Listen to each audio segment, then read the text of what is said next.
Hi guys, welcome back to Lifestyle Veda. നമ്മൾ ഇന്ന് discuss ചെയ്യാൻ പോകുന്നത് ആക്ച്വലി കഴിഞ്ഞ വീക്കിലെ വീഡിയോൻ്റെ ഒരു കണ്ടിന്യൂഷൻ ആണ് കേട്ടോ. അതായത് നമ്മൾ മെന്നിൻ്റെ വിമൻ്റെ സൈക്കോളജീൻ്റെ ഡിഫറൻസസ് അങ്ങനെയുള്ള കുറച്ച് ഒരു ഇൻട്രോ കഴിഞ്ഞ വീഡിയോയിൽ പറഞ്ഞിട്ടുണ്ടായിരുന്നു. അപ്പോൾ ഈ വീഡിയോയിലെ കോണ്ടന്റ് എന്ന് വെച്ച് കഴിഞ്ഞാൽ ഇതിനകത്തെ 3rd ചാപ്റ്ററാണ്. അതായത് men go to their caves and women talk. ഇതെന്തിനെ കുറിച്ചിട്ടാണെന്ന് മനസ്സിലായോ? അതായത് സ്ട്രെസ്ഫുൾ ആയിട്ടുള്ളൊരു സിറ്റുവേഷൻ വരുമ്പോൾ മെൻ അതിനെ എങ്ങനെ ഹാൻഡിൽ ചെയ്യുന്നു, വിമൻ അതിനെ എങ്ങനെ ഹാൻഡിൽ ചെയ്യുന്നു എന്നുള്ളതാണ് ഈ ചാപ്റ്റർ. ഇന്നത്തെ നമ്മൾ ജസ്റ്റ് ഇന്ന് മെൻ എങ്ങനെയാണ് സ്ട്രെസ്സ് ഹാൻഡിൽ ചെയ്യുന്നത് എന്നുള്ളതിനെ കുറിച്ച് മാത്രമാണ് ഡിസ്കസ് ചെയ്യുന്നത്. ഇതിൻ്റെ ഇമ്പോർട്ടൻസ് എന്താണെന്ന് വെച്ച് കഴിഞ്ഞാൽ when your partner is stressed നമുക്ക് കൂടുതൽ സപ്പോർട്ടീവായിട്ട് എങ്ങനെ നിൽക്കാൻ പറ്റും, അല്ലെങ്കിൽ അവരുടെ സ്ട്രെസ്സ് കൂടുതൽ കൂട്ടാണ്ടിരിക്കാൻ വേണ്ടി എന്ത് ചെയ്യാൻ പറ്റും എന്നൊക്കെയുള്ള നമുക്കത് റിയലൈസ് ചെയ്യുമ്പോൾ, ഈ ഒരു സൈക്കോളജിക്കൽ ഡിഫറൻസ് റിയലൈസ് ചെയ്യുമ്പോൾ നമുക്കത് മനസ്സിലാവും. Okay, so let's get started. ഇതിനകത്ത് ആക്ച്വലി ടോം ആൻഡ് മേരി എന്ന് പറഞ്ഞിട്ടുള്ള കപ്പിൾസിൻ്റെ ഒരു എക്സാമ്പിൾ ഓദർ പറയുന്നുണ്ട്.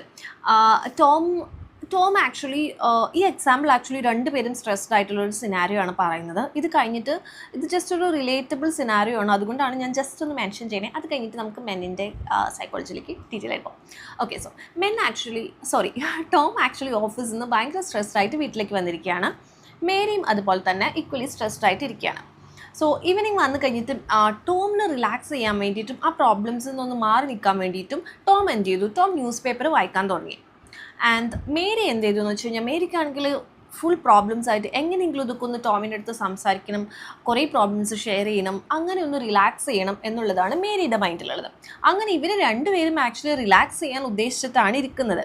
പക്ഷെ എന്ത് സംഭവിക്കും എന്ന് വെച്ച് കഴിഞ്ഞാൽ, മേരീൻ്റെ പ്രോബ്ലംസ് പറഞ്ഞു തുടങ്ങുമ്പോൾ ടോമിന് ഓൾറെഡി സ്ട്രെസ്ഡ് ആയിട്ടിരിക്കുകയാണ്. ടോം റിലാക്സ് ചെയ്യാൻ വേണ്ടി ന്യൂസ് പേപ്പർ വായിച്ചുകൊണ്ടിരിക്കുകയാണ്. അതിനിടയ്ക്ക് മേരീൻ്റെ പ്രോബ്ലംസ് ആയിട്ട് വന്ന് ഇങ്ങനെ സംസാരിച്ചുകൊണ്ടിരിക്കുകയാണ്. അപ്പോൾ ടോമിനുള്ളിൽ തോന്നും, എന്തൊരു ടോക്കറ്റീവാണ് മേരി, കുറച്ച് നേരം മിണ്ടാണ്ടിരുന്ന് ഒന്ന് സ്വസ്ഥമായിട്ട് വിട്ടിരുന്നെങ്കിൽ എന്നുള്ളൊരു തോട്ട് ടോമിൻ്റെ ഉള്ളിൽ വരും. മേരിക്കാണെങ്കിൽ എന്താ തോന്നുക? മേരിക്ക് തോന്നും ടോം വേണ്ട വിധത്തിലുള്ളൊരു അറ്റൻഷൻ മേരിക്ക് കൊടുക്കുന്നില്ല. മേരിക്ക് ഇത്രയും പ്രോബ്ലംസ് പറഞ്ഞിട്ട് ടോം അതിനെക്കുറിച്ചിട്ട് കാര്യമായിട്ടുള്ളൊരു ഒപ്പീനിയൻസ്, അഭിപ്രായങ്ങൾ പറയുന്നില്ല. മേരിക്ക് ആകെ ലെഫ്റ്റ് ഔട്ട് പോലെ ആയതുപോലെ മേരിനെ ആരും ലിസൺ ചെയ്യുന്നില്ല. അങ്ങനെയൊക്കെ ഉള്ളൊരു ഇതിലേക്ക് മേരിക്കും വരും ഉള്ളിൽ. സോ ആ ഒരു എന്താ പറയുക, ഫ്രിക്ഷനില്ലേ, അത് കൂടി കൂടുതൽ പ്രോബ്ലംസിലേക്ക് എത്തിച്ചേരും എന്നുള്ളതാണ് ഓദർ പറയുന്നത്. പക്ഷേ ഈ ഒരു സംഭവം ആക്ച്വലി നമ്മൾ ആ ഒരു സൈക്കോളജിക്കൽ പ്രോസസ്സ് മനസ്സിലാക്കി കഴിഞ്ഞാൽ ഈസി ടു ഹാൻഡിൽ ആണെന്നാണ് ഓദർ പറയുന്നത്. സോ നമുക്ക് ഇന്നത്തെ വീഡിയോയിൽ മെന്നിൻ്റെ സൈക്കോളജീൻ്റെ ആസ്പെക്റ്റ് മാത്രം നോക്കാം കേട്ടോ. ആക്ച്വലി വെരി ഇൻട്രസ്റ്റിംഗ് ആണ്. നമുക്ക് ഭയങ്കര റിലേറ്റബിളായിട്ട് തോന്നും. എനിക്ക് ആക്ച്വലി നല്ല റിലേറ്റബിളായിട്ട് തോന്നിയിട്ടുണ്ടായിരുന്നു. സോ നമുക്ക് മെൻ്റെ സൈക്കോളജിയിലേക്ക് പോകാം. മെന്നിന് ആക്ച്വലി എന്തെങ്കിലും സ്ട്രെസ്ഫുൾ ആയിട്ടുള്ളൊരു സിറ്റുവേഷൻ വരുമ്പോൾ, for example in office or anything, അങ്ങനെ വന്നു കഴിയുമ്പോൾ ഇവർ അത് മാക്സിമം സോൾവ് ചെയ്യാൻ ട്രൈ ചെയ്യുന്നുണ്ട്. സോൾവ് ചെയ്യാൻ ട്രൈ ചെയ്യുന്നത് എങ്ങനെയാണെന്ന് വെച്ച് കഴിഞ്ഞാൽ, ഇവരുടെ ഓൺ മൈൻഡിലേക്ക് ഫുള്ളി അതിനെന്താണ് സൊല്യൂഷൻ എന്ന് ചിന്തിച്ച് ഉൾവലിഞ്ഞ് പോവുകയാണ് ചെയ്യുക. കുറച്ച് വിത്ഡ്രോൺ ആയിട്ട് തോന്നും. അപ്പോൾ ചുറ്റിനുള്ള എൻവയൺമെൻറ്റും നമ്മുടെ റിലേഷൻഷിപ്പ്, വൈഫ്, അതൊക്കെ ഒരു ബാക്ക്ഗ്രൗണ്ടിലേക്ക് ഫെയ്ഡ് ചെയ്ത് പോകുന്നത് പോലെ ആയിരിക്കും. അവർക്ക് ആ പ്രോബ്ലം മാത്രമായിരിക്കും മുന്നിലുണ്ടാവുക. ഇതിനിങ്ങനെ അവർ തന്നെ ഒന്ന് ഉൾവലിഞ്ഞിരുന്ന് ഇതിനെക്കുറിച്ച് ചിന്തിച്ച് അതിനൊരു സൊല്യൂഷൻ ഉണ്ടാക്കാൻ വേണ്ടി മാക്സിമം ട്രൈ ചെയ്തുകൊണ്ടിരിക്കുകയായിരിക്കും. പെട്ടെന്ന് സൊല്യൂഷൻ കിട്ടുന്നതാണെങ്കിൽ കുഴപ്പമില്ല. പക്ഷേ ഇങ്ങനെ സൊല്യൂഷൻ കിട്ടുന്നില്ല എന്നുണ്ടെങ്കിൽ അവരുടെ ആ ഒരു കേവ്, ഇവിടെ ഓദർ പറയുന്ന കേവിലേക്ക് പോയി എന്നുള്ളൊരു ടേമാണ് കേട്ടോ യൂസ് ചെയ്യുന്നത്. അവരവരുടെ കേവിൽ പെട്ടെന്ന് സൊല്യൂഷൻ കിട്ടിയില്ല എന്നുണ്ടെങ്കിൽ അവരവരുടെ കേവിൽ സ്റ്റക്കായിട്ടിരിക്കും. ഈ കേവിൽ നിന്നും സ്റ്റക്കായിട്ടിരിക്കുന്ന ഒരു സിറ്റുവേഷനിൽ നിന്ന് പുറത്ത് വരാൻ വേണ്ടിയിട്ട് അവർ യൂസ് ചെയ്യുന്ന ടെക്നിക്സ് എന്ന് പറഞ്ഞാൽ, ഒന്നെങ്കിൽ ചിലപ്പോൾ എന്തെങ്കിലും ന്യൂസ് പേപ്പർ വായിക്കുമായിരിക്കും, അല്ലെങ്കിൽ എന്തെങ്കിലും മൂവീസ് ആയിരിക്കാം, അല്ലെങ്കിൽ ഗെയിംസ് ആയിരിക്കാം. അങ്ങനെ എന്തെങ്കിലും ഇൻട്രസ്റ്റിംഗ് ആയിട്ടുള്ള ഒരു ആക്ടിവിറ്റി ആയിരിക്കും. അതാകുമ്പം ഇവർക്ക് ഈ കറൻറ്റ് പ്രോബ്ലത്തിൽ നിന്ന് ഓട്ടോമാറ്റിക്കലി ഇവരുടെ ഫോക്കസ് ഈ ഒരു ഇതിലേക്ക് വരും.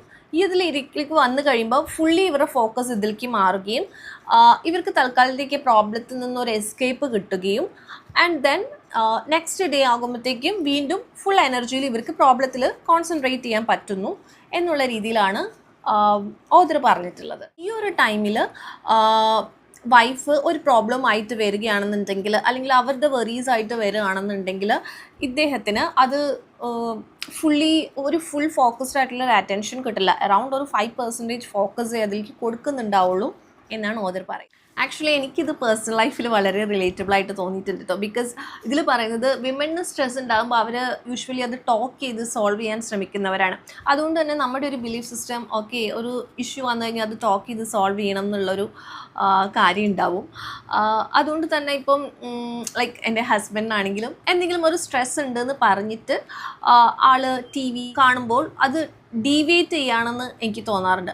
അപ്പം ഞാൻ പറയും, ഇങ്ങനെയല്ലല്ലോ ശരിക്കും പ്രോബ്ലംസിനെ കുറിച്ചിട്ട് സോൾവ് ചെയ്യേണ്ടത്, സംസാരിക്കുക, അപ്പോൾ കുറച്ച് സ്ട്രെസ്സ് കുറയും, അങ്ങനെയുള്ളൊരു ഇതിലേക്ക് ഞാൻ പുഷ് ചെയ്യാറുണ്ടായിരുന്നു. ബട്ട് ഇപ്പം അങ്ങനെ ചെയ്യാണ്ടിരിക്കാൻ ശ്രമിക്കാറുണ്ട്. Okay, so coming back to the psychological aspect. അതുപോലെ തന്നെ ഓദർ പറയുന്നത് ഇവരിപ്പോൾ എന്തെങ്കിലും ഒരു ഗെയിംസ് കളിക്കുക അങ്ങനെയൊക്കെ ചെയ്യുമ്പോൾ, സ്ട്രെസ്ഫുൾ ആയിട്ടിരിക്കുമ്പോൾ അങ്ങനെ ഗെയിംസ് ഒക്കെ കളിക്കുമ്പോൾ ആക്ച്വലി ഇവരുടെ ടീം സ്കോർ ചെയ്യുകയാണെങ്കിൽ ഇവർ ആ സക്സസിനെ എൻജോയ് ചെയ്യുകയും, ഈവൻ ഇഫ് സ്കോർ ചെയ്യുകയാണെങ്കിലും ലൂസ് ചെയ്യുകയാണെങ്കിലും അവർ അത് ഫുള്ളി ഫോക്കസ്ഡ് ഓൺ ആ ഒരു ഗെയിമിലായിരിക്കും. അതുകൊണ്ട് തന്നെ ഇവരുടെ മെയിൻ പ്രോബ്ലത്തിൽ നിന്ന് ആക്ച്വലി ഒരു റിലാക്സേഷൻ കിട്ടും.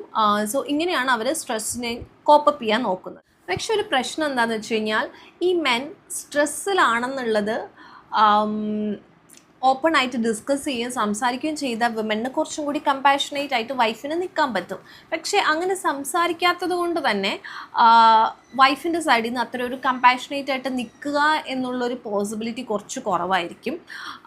ബിക്കോസ് ആ ഒരു കമ്മ്യൂണിക്കേഷൻ ഇല്ലാത്തത് കൊണ്ട് പോസിബിലിറ്റി കുറവാണ് എന്ന് മാത്രമല്ല, ഇവിടെ വൈഫിന് ഫീൽ ചെയ്യുക വൈഫിനെ ഇഗ്നോർ ചെയ്തു, എന്തോ ടെൻഷൻ ഉണ്ട് എന്നുള്ളത് മനസ്സിലാവും. പക്ഷേ ഈ വൈഫായിട്ട് അത് സംസാരിക്കാത്തത് കൊണ്ട് തന്നെ വൈഫിന് ഫീൽ ചെയ്യുക വൈഫിനെ ഇഗ്നോർ ചെയ്യുന്നു, അല്ലെങ്കിൽ വൈഫിന് ആ ഒരു ഇമ്പോർട്ടൻസ് കൊടുക്കുന്നില്ല, അങ്ങനത്തെ ഒക്കെ ഒരു ലൈക്ക് വൈഫിനെ അവോയ്ഡ് ചെയ്യുന്നു, അങ്ങനത്തെ ഒക്കെ ഒരു തോട്ട് അല്ലെങ്കിൽ അങ്ങനത്തെ ഒരു ഇംപ്രഷൻ ആയിരിക്കും മിക്കവാറും വൈഫിന് കിട്ടുന്നുണ്ടാവും. കേവിലേക്ക് പോയിട്ടുള്ള ഒരു മാൻ പെട്ടെന്ന് സ്വിച്ച് ചെയ്ത് ഓപ്പൺ ടു കമ്മ്യൂണിക്കേഷൻ ആവുക എന്നുള്ളത് ഒട്ടും റിയലിസ്റ്റിക് അല്ലാത്ത ഒരു കാര്യമാണെന്നും ഓദരോടെ പറയും. ഈ ഒരു സൈക്കോളജിക്കൽ ഡിഫറൻസ് മനസ്സിലാകാത്ത ഒരു വൈഫിന് എന്ത് പറ്റും എന്ന് കഴിഞ്ഞാൽ, മോസ്റ്റ്ലി വൈഫ്സ് കുറച്ച് ഡിമാൻഡിങ് ആയിട്ട് അറ്റൻഷൻ ചോദിക്കാൻ തുടങ്ങും. അതായത് അവരുടെ നീഡ്സ് അവരെ കെയർ ചെയ്യുന്നില്ല എന്നുള്ളതൊക്കെ കുറച്ചും കൂടി ഡിമാൻഡിങ് ടോണിൽ ആയിരിക്കും ഹസ്ബൻഡുമായിട്ട് സംസാരിക്കണം എന്നൊക്കെയുള്ള കാര്യങ്ങൾ ഷെയർ ചെയ്യുക.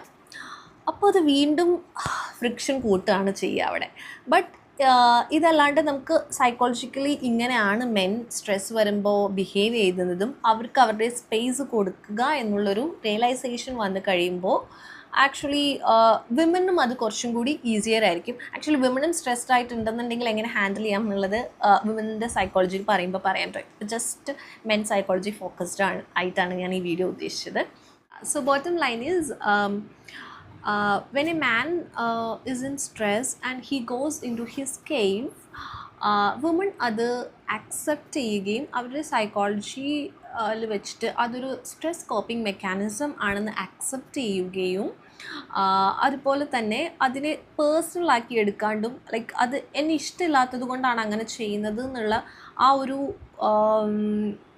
തോട്ട് മാറ്റിയെടുക്കുകയും ചെയ്യുമ്പോൾ വിമനും കുറച്ചും കൂടി ഈസി ആയിരിക്കും അങ്ങനത്തുള്ള സിറ്റുവേഷൻസ് ഹാൻഡിൽ ചെയ്യാൻ. അതുപോലെ തന്നെ ആ ഒരു ടൈമിൽ ഫുൾ അറ്റൻഷൻ അവരുടെ കയ്യിൽ നിന്ന് കിട്ടിയെന്നിരിക്കില്ല.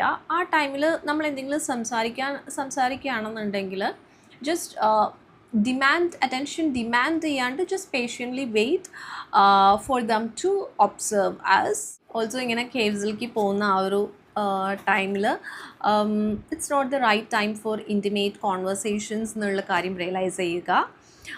ഓൾസോ ആ ടൈമിൽ നമുക്ക് ഫുൾ ഫോക്കസ് കിട്ടിയില്ല എന്നുണ്ടെങ്കിൽ നമുക്ക് ഇഷ്ടമുള്ള വേറെ കാര്യങ്ങൾ ചെയ്യാനായിട്ട് ട്രൈ ചെയ്യുക. ലൈക്ക് ഫ്രണ്ട്സ് ഓർ ട്രസ്റ്റഡ് ആയിട്ടുള്ള പേഴ്സൺസ് ആയിട്ട് ടോക്ക് ചെയ്യാം, അല്ലാന്നുണ്ടെങ്കിൽ shopping or something which is relaxing for you, അങ്ങനെയുള്ള കാര്യങ്ങൾ ചെയ്യുക instead of depending on your husband at that time. So അത്രേ ഉള്ളൂ ഇന്നത്തെ video. I hope next time നിങ്ങളുടെ ഹസ്ബൻഡ് സ്ട്രെസ്ഡ് ആയിട്ടിരിക്കുമ്പോൾ നിങ്ങൾക്കിത് അപ്ലൈ ചെയ്യാൻ പറ്റുമെന്ന് ഞാൻ വിശ്വസിക്കുന്നു. നിങ്ങൾക്ക് ചെയ്യാൻ പറ്റട്ടെ. ആൻഡ് അടുത്ത വീഡിയോയിൽ നമുക്ക് വിമൻ സൈക്കോളജിയിൽ വിമൻ എങ്ങനെയാണ് സ്ട്രെസ്സുമായിട്ട് റിയാക്ട് ചെയ്യുക, എങ്ങനെയാണ് അവർക്ക് അതിനെക്കുറിച്ച് സംസാരിച്ചുകൊണ്ടേയിരിക്കാനായിട്ട് തോന്നുക, ആ സമയത്ത് ഹസ്ബൻഡ് എന്തായിരിക്കും മൈൻഡിൽ തോന്നുക, ആൻഡ് എങ്ങനെ പ്രാക്ടിക്കലി ഇതിനൊന്ന് ബെറ്റർ ആക്കാം ഇങ്ങനത്തെ സിറ്റുവേഷൻസിനെ എന്നുള്ളത് നെക്സ്റ്റ് വീഡിയോയിൽ കാണാം. Okay, by.